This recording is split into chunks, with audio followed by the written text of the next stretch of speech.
The stars looked cold and distant from the observation deck of Luna Base Alpha. June Kim stood with his hands clasped behind his back, his eyes fixed on the blue marble of Earth hanging in the black void.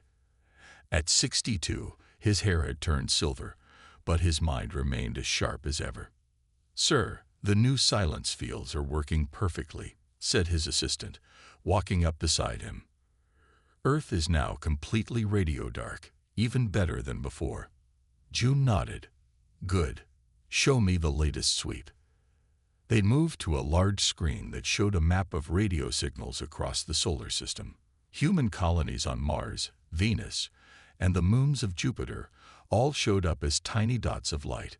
Earth alone was a perfect void, a black hole of communication. 130 years, June said softly. "That's how long we've kept Earth hidden." The year was 2157, and humanity had spread throughout the solar system.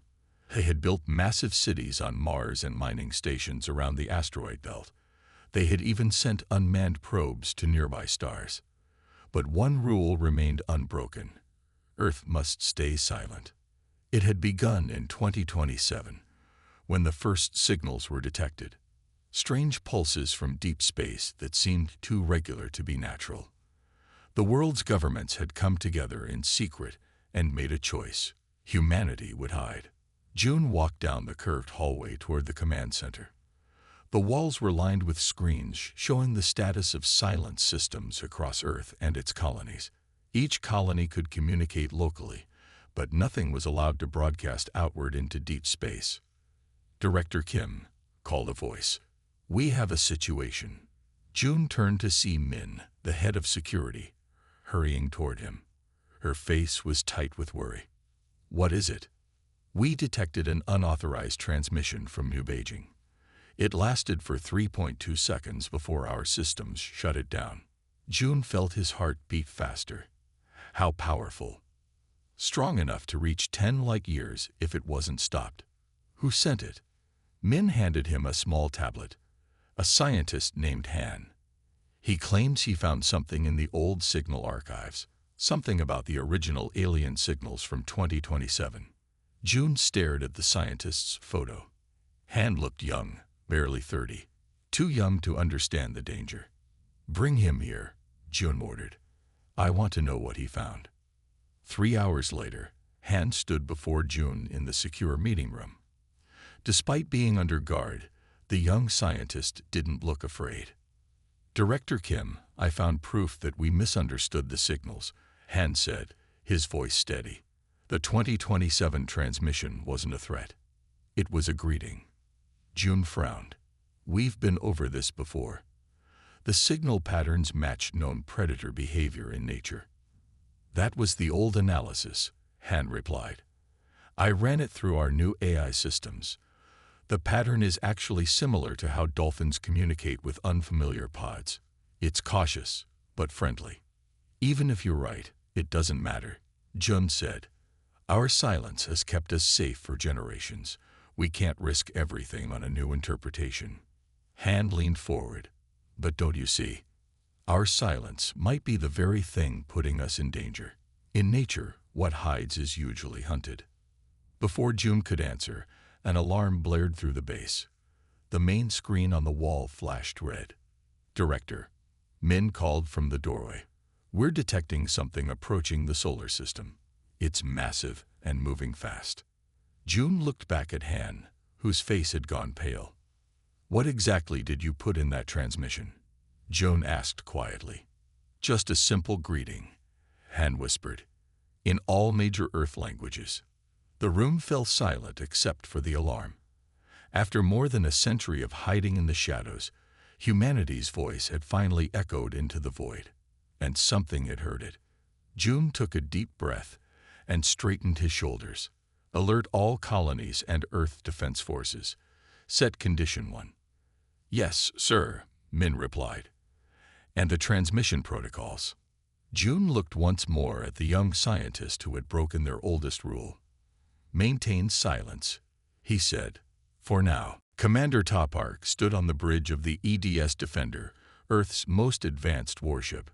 Through the main viewport, Jupiter loomed large, its swirling clouds of orange and white a backdrop for the gathering of Earth's defensive fleet. All 20 ships accounted for, Commander reported his second-in-command. Ta nodded. He was 45, with short black hair and eyes that had seen too much during the Mars colony riots of 2149. Now he faced something much bigger. "The object will reach Jupiter's orbit in 30 minutes, said the sensor officer. "It's slowing down." "Maintain silence," Tate ordered. "Passive scans only." On a nearby console, Lieutenant Hannah Lee worked quickly. At 32, she was young for her position, but her skills in communication technology were unmatched. Her dark eyes narrowed as she studied the incoming data. "Commander," she said quietly, "I'm detecting patterns in the energy field around the object. It's not random, it's a language." Ta moved to her station. "Are they broadcasting to us?" "No, sir. It's more like they're talking to themselves. Internal communications leaking out." The main screen showed the approaching object more clearly now. It was smooth and oval-shaped, with no visible weapons. It glowed with a soft blue light. "It doesn't match any of our threat profiles," said the tactical officer. Hannah looked up at Ta. "Sir, I think I can translate some of their communications if I route more power to the receivers." "That would require active systems," Ta reminded her. "The silence protocol." "Sir," Hannah interrupted, "they already know we're here. Our ships are colonies. They can see them. The only question is whether we talk or just wait for them to make the first move." Ta frowned. The silence protocol had been sacred for generations. Breaking it was unthinkable. But now, face to face with the unknown, the old rules seemed less certain. "Permission to attempt communication, sir?" Hannah asked. After a long moment, Ta nodded. "Granted, but keep it minimal." Hannah's fingers flew over her console. "I'm sending a simple grading pattern based on mathematical sequences, universal language." Minutes passed in tense silence. Then the alien ship pulsed with light. "They're responding," Hannah said, excitement in her voice. "The pattern is similar to ours, but with variations. They're trying to establish common ground." For 2 hours, Hannah exchanged simple signals with the alien vessel. The patterns grew more complex, evolving into a basic language of mathematics and physics. "I think we're ready for actual language exchange," she finally said. "With your permission." Ta hesitated, then nodded. "Proceed." Hannah sent a carefully prepared message containing basic Earth language structures. The response came faster than expected. "Commander," Hannah said, her voice shaking slightly, "they're sending us language samples in return. But there's something strange. Some of the words are in Earth languages: Chinese, English, Arabic." "How is that possible?" Ta asked. Before Hannah could answer, a new message appeared on her screen. This time, in clear English. "People of Earth, we are the Doriani. We have observed your system for many cycles. We respect your silence and will not violate your space without permission. We request formal contact." The bridge fell silent. The alien ship hung motionless against Jupiter's clouds, waiting. "They know us," Ta said quietly. "They've been watching." "Sir," said Hannah, "there's more. They're saying they thought our silence was a cultural choice. They've been respecting our privacy." Ta looked around at his crew, seeing the same shock on every face. "Send this message," he finally said. "We accept formal contact. Please identify your intentions." The reply came almost instantly. "To welcome you. The galaxy has been waiting for Earth to speak for a very long time." The meeting room on Luna Base Alpha was filled with the most powerful people in the solar system. Earth's president, the Mars colony governor, and military leaders all sat around a large table. At the center of attention was a hologram of a Doriani. The alien looked almost human, except for the blue tint to its skin and large dark eyes. It called itself Ambassador Wren.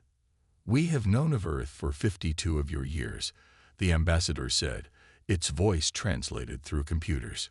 "We detected your early space activities, but noticed your deliberate communication silence." Jung Kim leaned forward. "You've been watching us all this time. Observing, not interfering." The ambassador corrected. "This is our way with silent worlds." "Silent worlds?" asked President Chen. "There are others like us." The ambassador's large eyes blinked slowly. There were. Most spacefaring civilizations announced themselves loudly. They broadcast their achievements, their art, their existence. It is considered the natural path. Todd Park, who had returned from the Jupiter mission, shared a look with Hannah Lee. They both understood the implication. "What happens to silent worlds?" Tai asked. "Some remain undiscovered. Others." The ambassador paused. "Others are found by those who seek resources rather than friendship." A cold silence fell over the room. Earth's strategy of hiding had been based on the idea that predators would be attracted to noise. But what if the opposite was true? "We need to verify this information," said June, his voice tight with tension. "Lieutenant Lee, take our visitor to the communication center." "President Chen, a word in private." As the others filed out, June turned to his personal tablet and entered a series of codes. Access to the deepest classified files required his DNA and retinal scan. "What are you looking for?" the president asked. "The original signals from 2027, Jun replied. "The ones that started our silence policy." The files appeared on the screen, dusty digital relics from over a century ago. Jun scrolled through them quickly, looking for something specific. "Here," he said finally. "The analysis of the alien signals that scared us into hiding. Look at the names on the report." The president leaned closer. "General Victor Hayes, Dr. Emma Chen, and Dr. Abrams."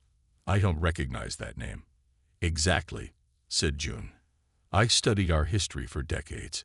Dr. Abrams doesn't appear anywhere else in the records." He pulled up another file. "But look at this, a military project from 2025 called Silent Earth. It was headed by Hayes before the signals were even detected." The president's eyes widened. "Are you saying the signals were misinterpreted on purpose? Or worse," Jum said grimly, "the whole thing might have been fabricated to push through the Silent Earth protocol." Hayes believed that aliens would be hostile by nature. He wanted Earth to hide before we were discovered. But why? "Control," Jun said simply. "Fear gave them control. The Silence Protocol put military and intelligence agencies in charge of all space development." In the communication center, Hannah was showing the Doriani ambassador Earth's historical records. The alien studied them with great interest. "Your silence almost worked too well," the ambassador said. "Had we not detected unusual energy patterns from your Mars colonies, we might never have investigated this system." "What do you mean by worked too well?" Hannah asked. "In the galaxy, visibility means safety," the ambassador explained. "Species that broadcast their technological advancement are respected and left alone. It is the silent, hidden worlds that attract unwanted attention." "You're saying our silence made us a target?" Hannah felt sick. "Not yet," the ambassador said. "But it would have, eventually. The Vectin Collective specializes in finding and harvesting resources from undeveloped or hidden worlds. They believe that any species that doesn't announce itself is fair game." Hannah thought of Earth, sitting in silence for over a century, like a rabbit hiding from wolves. "How close are these Vectins?" she asked. The ambassador's blue face showed what might have been concern. "Too close," it said. "Much too close." The Doriani ship moved through space faster than any human vessel. Inside, Captain Suho Kang tried to hide his amazement. At 38, he had been chosen to lead Earth's first delegation to the Galactic Confederation. His short military haircut and steady eyes gave nothing away. But inside, he was filled with wonder.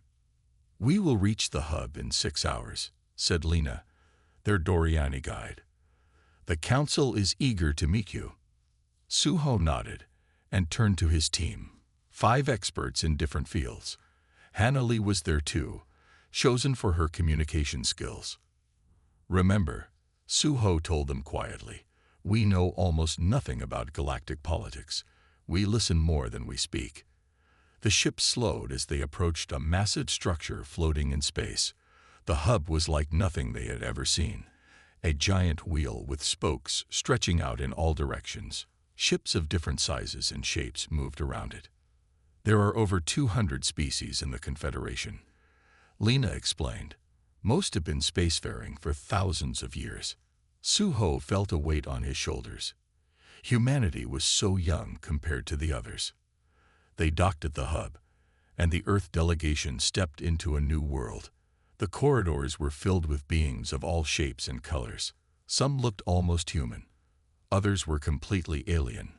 Floating gas clouds, tall insect-like creatures, and things that seemed made of living crystal.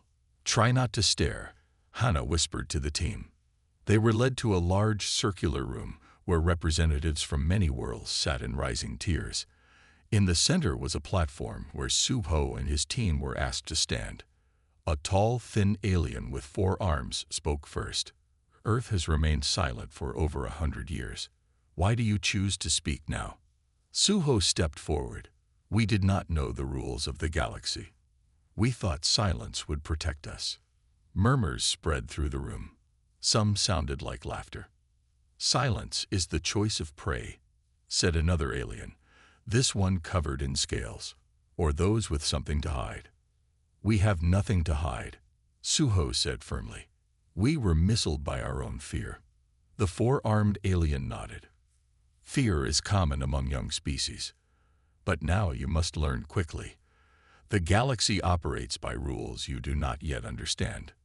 For hours, the Council explained how things worked in the wider universe. Species that demonstrated their technological power were respected and left alone. Those that hid were seen as weak or primitive, fair targets for exploitation. 7 silent civilizations have disappeared in the last 1,000 years, said a small blue alien.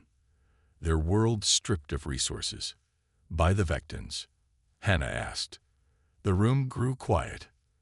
You know of the Vectan Collective? Asked the 4-armed alien.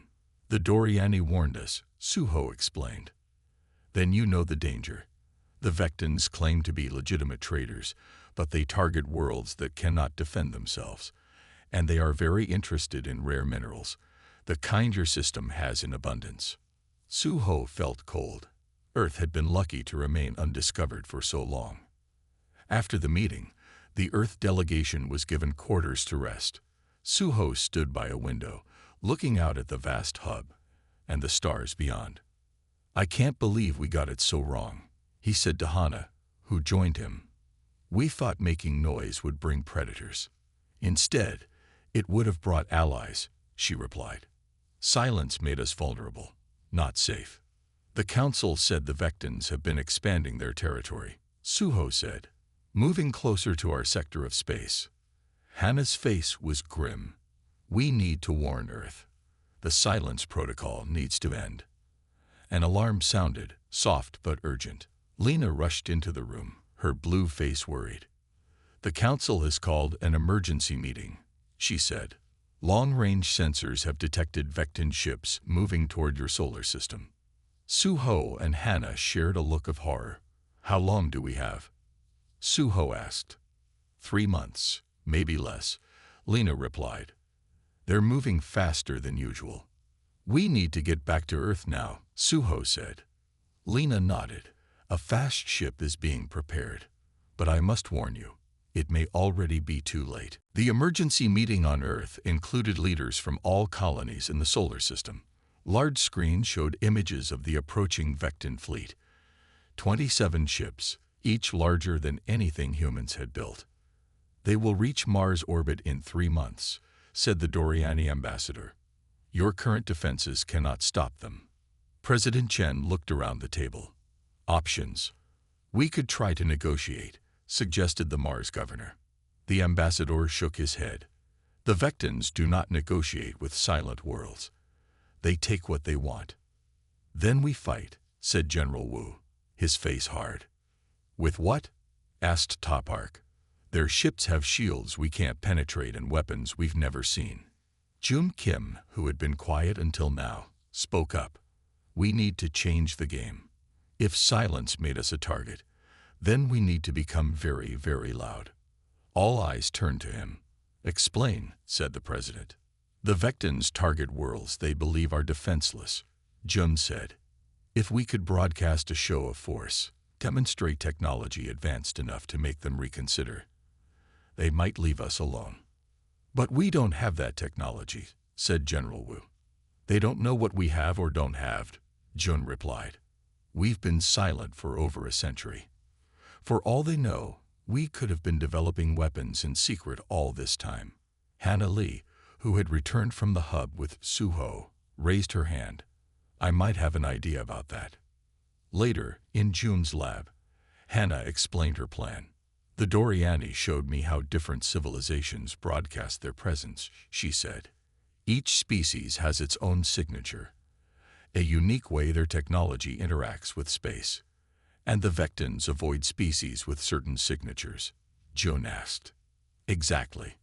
They typically target pre-FTL civilizations or those with minimal defense capabilities. Jun walked to a large screen showing Earth's communication network. So we need to fake a more advanced signature. Not fake, Hannah said, her eyes bright with excitement. Create. Our technology developed differently because of our silence. We focused on efficiency, on doing more with less power, on staying hidden. And that gives us an advantage. It might. The Vectans have never encountered our specific technology. They won't know its capabilities. For the next month, Jun and Hannah worked with scientists from across the solar system. They developed a plan to use Earth's entire communication network in a new way. Meanwhile, Suho Kang and Topark trained Earth's defense forces using information provided by Doriani military advisors. The training was brutal but necessary. The Vectans have a weakness, explained Locke, a Doriani commander. They rely heavily on automated systems and predictable attack patterns. And how does that help us? Asked Suho. Humans are unpredictable, Locke said. Your thought processes follow patterns that most species in the galaxy find strange. In battle, this could be your greatest strength. As the Vectan fleet crossed the orbit of Jupiter, Earth's preparations intensified. The first tests of Hannah and Jun's system showed promise, but also caused problems. The power requirements are massive, Jun told the president during an update. We can only activate the system once, and we don't know exactly what will happen when we do. Will it stop the Vectans?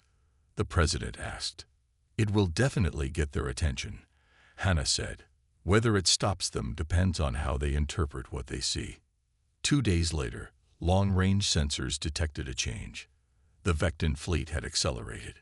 They would reach Mars in just 2 weeks, not the month previously estimated. They must have detected our preparations, said Ta. They're trying to catch us before we're ready. Jun looked at the latest system diagnostic. We need at least 3 more weeks to finish. We don't have 3 weeks, Suho said grimly. We have to work with what we have. Hannah stared at the screen showing the approaching fleet. There's something else we could try. It's risky, but it might buy us time. What is it? Asked Jun. We send them a message, she said. One that will make them very, very nervous. Hannah stood before Earth's Defense Council, her heart beating fast. The room was silent as everyone waited for her to explain her plan. We need to send the Vectans a message they won't expect, she said. Something that will make them stop and think. What kind of message? Asked President Chen. A lie, Hannah replied. A very big, very believable lie. She pulled up images on the main screen. Detailed schematics of weapons that didn't exist, defenses Earth didn't have, and technology beyond their current capabilities. We tell them we've been silent by choice, not weakness, that we've been developing weapons in secret for a century. They won't believe it without proof, said General Wu. That's where Jun's work comes in, Hannah said. We can create energy signatures that mimic advanced technology. just enough to make our lie convincing. The council debated for hours. Some thought the plan was too risky. Others believed it was their only chance. In the end, they agreed to try. For the next week, Earth's best minds worked together. Scientists, soldiers, artists, and writers, all focused on creating the perfect bluff. They built fake weapons platforms around Mars, designed to give off unusual energy readings, but containing nothing dangerous. They created detailed histories of Earth's secret weapons programs. Park led the military preparations, knowing the bluff might fail. His ships took positions near Mars, ready to fight if necessary. Each captain was given unusual orders. "Forget standard tactics," Ta told them. "The Doriani say our unpredictability is our strength. When the battle comes, I want each ship to fight in its own way." Meanwhile, Suho worked with Doriani military leaders who had offered support. They couldn't send ships in time, but they provided advanced shields for Earth's most important vessels. "These will help," said Locke, the Doriani commander. "But they won't be enough if the Vectans bring their full force. We just need to hold out until Jung and Hannah finish their project," Suho replied. In the lunar laboratory, Jung's team faced one challenge after another. The system they were building, now called the Pulse, would use Earth's entire communication network in a way never attempted before. "The power requirements are impossible," said one engineer after another round of failed tests. "Nothing is impossible," Jung answered. "We just haven't found the right approach yet." The breakthrough came from an unexpected source. Han, the young scientist whose unauthorized message had started everything, suggested using the natural resonance of the moon itself to amplify the signal. "It's crazy, but it might work," Jung admitted after running the calculations. 3 days before the Vectan fleet would reach Mars, Earth sent its message. It was broadcast on all frequencies, in multiple languages, with detailed evidence of Earth's supposed military power. The message was simple. Earth had chosen silence to develop in peace. Any hostile action would be met with devastating force. For 24 hours, there was no response. Then, the Vectan fleet slowed its approach. Long-range scans showed they were analyzing the fake defense platforms around Mars. "It's working," Hannah said, watching the sensor readings. "They're hesitating." But the victory was short-lived. The next day, the Vectan ships resumed their course toward Mars, though at a slower pace. "They're being cautious, but they're still coming," Tay reported. "They must not fully believe our message." Suho looked at the latest reports. "We've bought some time, but not enough. The pulse system needs at least 5 more days. Then we have to slow them down even more," Hannah said. June looked up from his work. "How?" "We give them a demonstration," Hannah said. "Something small but impressive enough to make our threats seem real." "We don't have anything like that," Jun reminded her. "Actually," Suho said slowly, "we might. The Doriani gave us something they said was only for emergencies.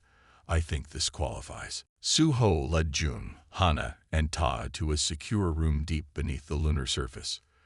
The door required his handprint, voice, and retinal scan to open. "The Doriani gave this to me before we left the hub," Suho explained as they entered. "They said to use it only if we had no other choice." In the center of the room sat a small silver cube, no larger than Hannah's hand. "What is it?" asked Ta. "They called it a phase disruptor," Suho replied. "It creates a field that temporarily disables energy shields within a limited range." Jun picked up the cube carefully. "This could give our ships a fighting chance against the Vectan fleet, but only for a few minutes and only against 1 or 2 ships at a time," Suho warned. "It won't win the battle for us." "It doesn't need to," Hannah said, her eyes bright with a new idea. "We just need to make it look more powerful than it is." They'd brought the cube to Jun's lab, where he studied it for hours. The technology was far beyond anything humans had developed, but he began to understand how it worked. "It releases energy on frequencies that most shield systems can't block," he explained to the others. Very elegant. Can we amplify it? Hannah asked. June shook his head. Not directly. But he paused, thinking.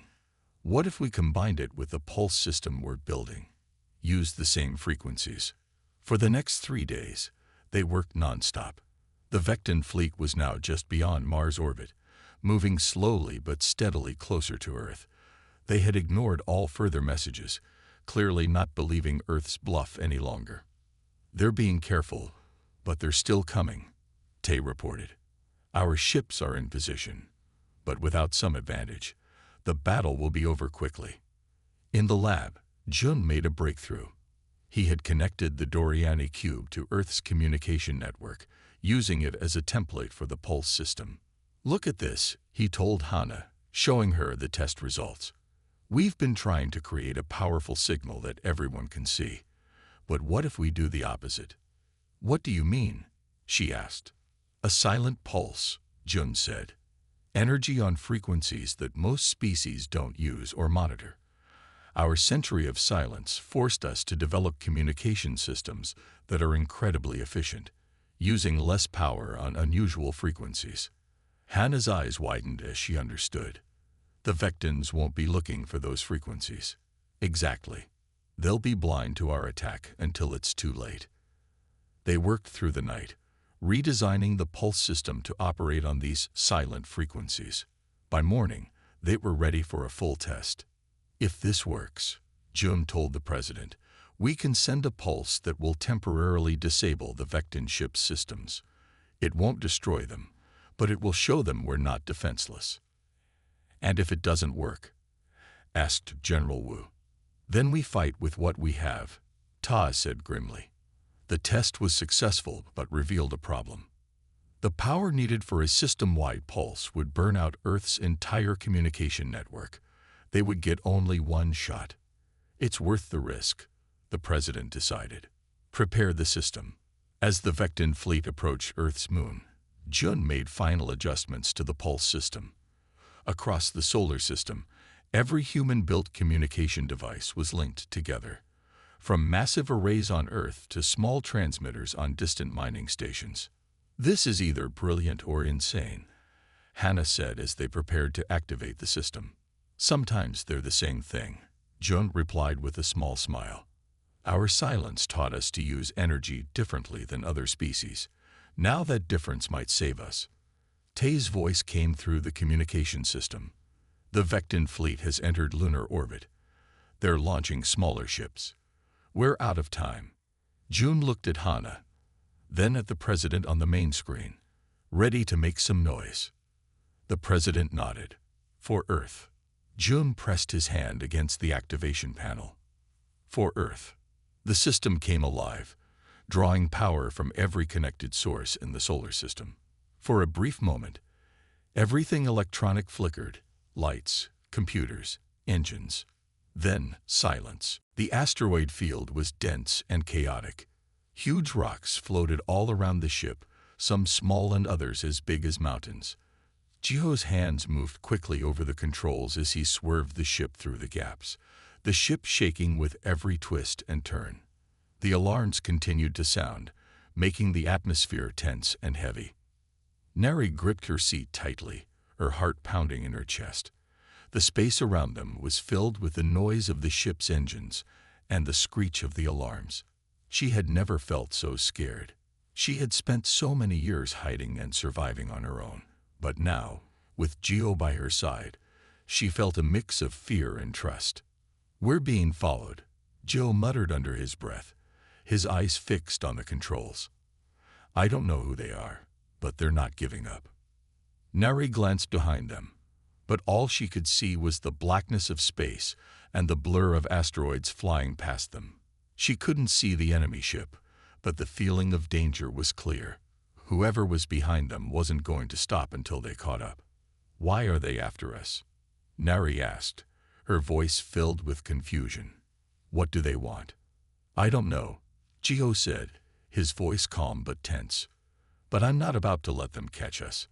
The ship jerked to the left as Gio narrowly avoided a giant asteroid.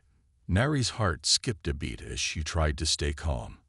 The ship was moving so fast now that the stars around them were just streaks of light. The asteroids were becoming bigger and closer, and Nari could see them crashing into each other in the distance.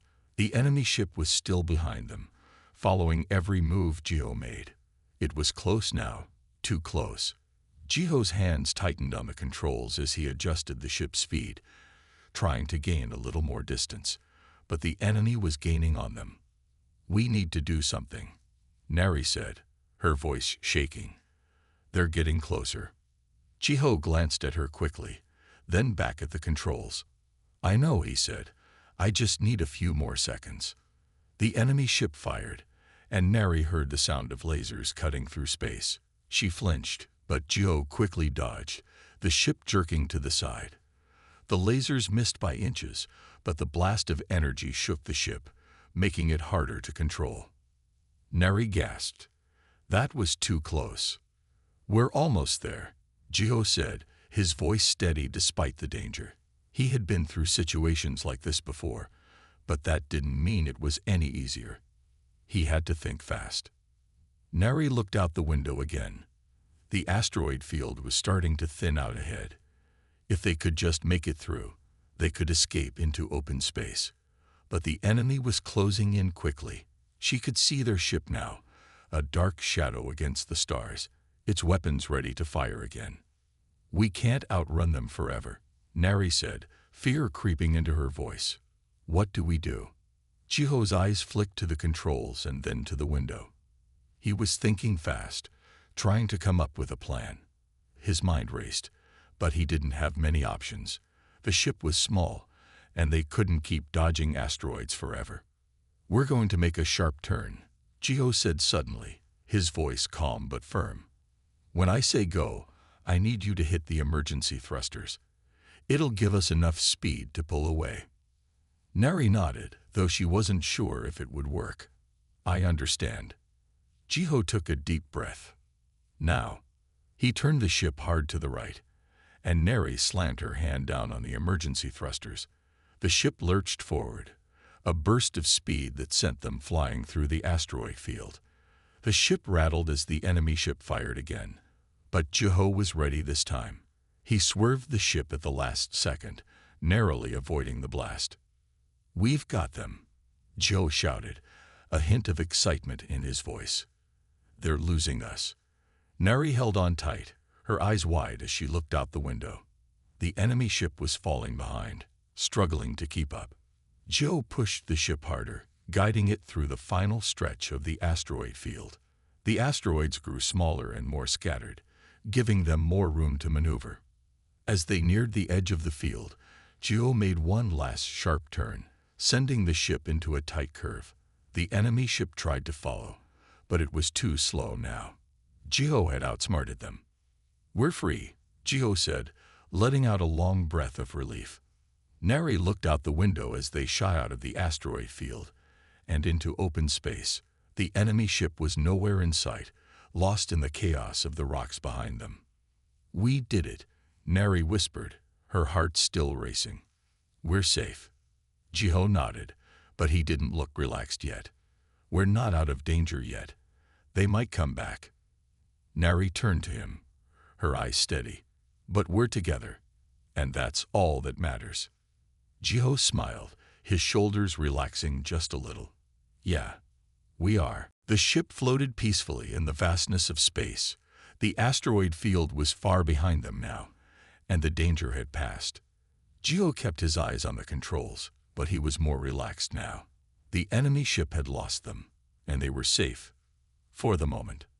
Nari sat beside him, still staring out the window. The stars stretched out endlessly before them, a sight she had only dreamed about in the darkness of the scrapyard. For so many years, she had thought she would never leave that place. Now she was flying through space with Jiho, and the future was wide open. But even though they were free, she felt a strange mix of emotions. "Do you think they'll come back?" Nari asked quietly, her voice full of concern. Jiho didn't look at her right away. His hands moved over the controls, making small adjustments to keep the ship steady. "They might," he said, his voice calm. "But we'll be ready for them. If they come back, we'll make sure they don't catch us." Neri nodded, though a part of her still worried about what might happen next. The unknown was a scary place, and she didn't know who was after them or why. She didn't know if they were safe or if this was just the beginning of more danger. But as she sat there, something in her started to shift. She remembered how Jiho had come to her aid when no one else had. She remembered how he had fixed the ship and saved her life. She didn't know everything about him, but she knew one thing. Jiho wasn't like the others. He cared, and that gave her hope. "I trust you," Neri said suddenly, her voice firm. Jiho looked over at her, surprised by the words. "What?" "I trust you," she repeated. "You didn't leave me behind. You helped me when no one else did. I believe in you." Jiho's eyes softened, and for a moment he smiled. "Thank you," he said quietly. "I won't let you down." Neri smiled back, a feeling of warmth spreading through her chest. It had been a long time since she had felt like this, like she wasn't alone. Jiho was a stranger, but he had treated her with kindness. And now they were together, facing whatever came next. "Where are we going?" Neri asked, breaking the silence. Jiho looked ahead at the stars, his face thoughtful. "I have a few places in mind," he said. "I know of a colony on the edge of the galaxy. They help people who need it. They've got resources, people, and maybe we can find answers there." Neri's heart lifted at the idea of a place where she could finally find a new start. "That sounds good," she said. "A new life." Jiho nodded. "A new life. That's what we're both looking for." The ship moved steadily through space, the stars around them a sea of light. It was peaceful now, quiet, but in the back of their minds, both Jiho and Neri knew that the journey wasn't over. There would be more challenges, more dangers. They would have to keep moving, keep surviving. But at least they weren't alone anymore. As the hours passed, Neri's tiredness began to catch up with her. She hadn't slept much since Jiho found her, and the events of the past days had left her exhausted. But now, there was something different. There was safety, and there was hope. Slowly, she let herself relax, her eyes closing as she leaned back in her seat. Jiho glanced at her, seeing the way she drifted off to sleep. He couldn't help but smile softly. He knew that Neri had been through so much. She had survived alone in the scriptyard for so many years, and now she was trusting him. He would keep his promise to her. He would make sure she was safe. Looking ahead, Jiho adjusted the ship's course once again. The distant colony was still a long way off, but they were getting closer. The journey would take time, but they had each other now. Jiho sat back in his seat, his mind racing with plans for the future. The road ahead wouldn't be easy, but they would face it together. He had no idea what challenges awaited them, but he knew one thing. He would do whatever it took to protect Neri. As the ship sailed through the stars, Jiho looked at the peaceful, quiet space around them. For the first time in a long time, he felt a sense of peace himself. He wasn't alone anymore, either. He had a companion, someone who depended on him, and someone he could depend on in return. In the distance, the faint outline of the colony began to appear. It was small, but it was a place of hope, a place to rebuild, a place to start again. Neri stirred in her seat, her eyes fluttering open as the colony drew closer. She could see the lights shining from the planet, and a new sense of excitement filled her chest. It wasn't just the end of the journey, it was the beginning of something new. The future was uncertain, but it was full of possibilities, and for the first time in years, Neri felt ready to face whatever came next.